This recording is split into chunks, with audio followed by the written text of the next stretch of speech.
मंदिरों का सोना सरकार ले रही है लगभग 2000 किलो। ये बात मैं 2018-19 की बता रहा हूँ।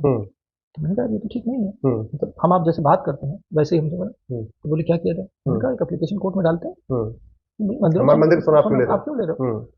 तो हमने एप्लीकेशन डाली और ये मेरी पहली पिटीशन थी 2019 में टेम्पल से रिलेटेड, जिससे मुझे बहुत कुछ सीखने को मिला जो आगे है। और शायद उसी पिटीशन का नतीजा है कि जो मैं इतना बोल पा रहा हूँ, आप मेरे साथ बैठे हुए हैं।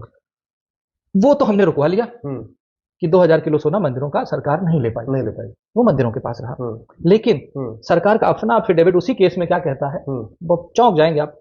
उस एफिडेविट में सरकार कहती है कि जी इसमें कौन सी नई बात है, आज आप मेरे को 2000 किलो किलो कर रहे हो। 1977 से लेकर 2019 तक 15 तक के आंकड़े उसने बताए थे, हम 5 लाख किलो सोना तो ले चुके हैं। सरकार का एफिडेविट कह रहा है कि आप 2000 किलो हमें लेने से रोक रहे हो और हम 5 लाख किलो सोना आज तक केवल तमिलनाडु के मंदिरों से ले चुके हैं। जी बाप रे बाप। ये मैं नहीं कहता, मैं आपको दिखाता हूँ ना, ये हिंदू का आर्टिकल है, आप इसमें देख सकते हैं। 5 lakh KG of the gold सरकार ले चुकी है। एक राज्य तमिलनाडु, सिर्फ तमिलनाडु और तमिलनाडु के मंदिर, तमिलनाडु के मंदिर। ठीक, फिर मुझे ये सुन के तो फिर मैंने लगा कि ये तो मतलब सरप्राइज क्या रहा कि जब मैंने अब इसको स्टडी करना शुरू किया तो तमिलनाडु सरकार ने दूसरे केस में, वो एक केस फिर हमने और किया, उसमें उनका एफिडेविट था कि मंदिरों की व्यवस्था को लेकर के, तो बोले मंदिर तो चल नहीं रहे हैं। और उनका दूसरा एफिडेविट क्या कहता है कि तमिलनाडु में 11,999 मंदिरों में एक शाम पूजा नहीं होती, 12,000 मंदिरों में पूजा नहीं होती, एक बार होती है, एक बार होती है। ये कह रहे हैं उनके पास इंफ्रास्ट्रक्चर नहीं है। और उसी एफिडेविट में ये कह रहा है, सरकार कह रही है, मैं बोल ही नहीं रहा हूं, सब सरकार बोल रही है कि 37,000 मंदिरों में सुरक्षा, पूजा, सफाई, सारी व्यवस्था के लिए मंदिर में सिर्फ एक आदमी है, यानी पुजारी से लेकर चपरासी तक वो बेचारा एक आदमी। मतलब वही झाड़ू पोछा करेगा, वही पूजा करेगा, वही आरती करेगा, वही भोग लगाएगा, वही कथा सुनाएगा, वही सबका संस्कार भी कराएगा, एक व्यक्ति। जबकि सरकार उसी दौरान 5 लाख किलो सोना ले चुकी है। नहीं डॉक्टर साहब, मैं तो देखिए, हम तो चूंकि घर, मेरा सबसे बड़ा कंसर्न है जो कन्वर्जन हो रहा है और तमिलनाडु में बहुत बड़ी मात्रा में हो रहा है।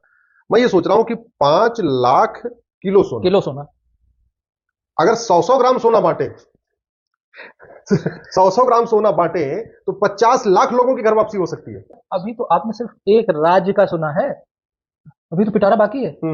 आगे चलते हैं।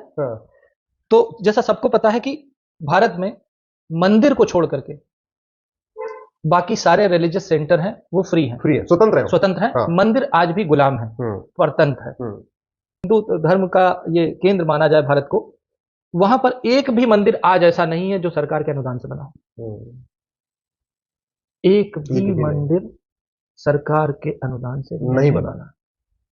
हमने ये आरटीआई डाली कि अच्छा ये 5 लाख किलो सोना आया तो गया कहां? क्वेरी है। अभी इतने मंदिर बंद हो गए, सोना आया सरकार ने, तो गया कहां? 5 लाख, तो 5 लाख किलो। और ये सिर्फ सोना, अभी पैसा हमने बताया नहीं। पैसा अलग है, इनकम अलग है। ये आरटीआई में लॉ स्ट्रीट जर्नल का आर्टिकल में कोट कर रहा हूं। इसमें ये कह रहा है कि where does the temple money go, state and centre authorities have no answer, Law Street RTI reveals.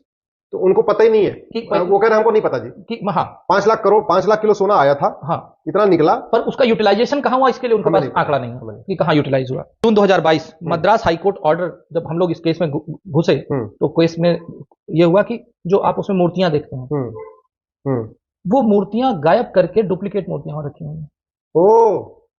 क्योंकि सोने से ज्यादा महंगी मूर्तियां हैं, सालों हजारों साल पुरानी मूर्तियां हैं, उसको गायब करके उसकी डुप्लीकेट रखी गई। जब ये मामला उठा गया तो 40,000 मंदिरों की फॉरेंसिक ऑडिट का ऑर्डर दिया है हाईकोर्ट ने 2022 में। फॉरेंसिक, क्योंकि हमें पता ही, हम तो पूजा कर रहे हैं ना, हम तो मूर्ति असली की कर रहे हैं कि नकली वाली जो रख दी गई उसकी कर रहे हैं। ठीक, 60 सालों में आजाद भारत में किसी भी मंदिर जो सरकार कंट्रोल करती है उसका कोई ऑडिट नहीं हुआ। लेकिन क्या आपको पता है कि पूरे भारतवर्ष की जीडीपी में हम कितना कंट्रीब्यूट करते हैं? भारत की जीडीपी में हम एक ऐसा अकेला धर्म है या धर्म संस्थान है या वो न्यूक्लियस है, सनातन धर्म मंदिर हमारे जो मंदिर है जो भारत की जीडीपी का 2.35% कंट्रीब्यूट करते हैं। ये मंदिर इकोनॉमी से सरकार को मिलता है, 2.35%, लगभग 2.5% हो गए।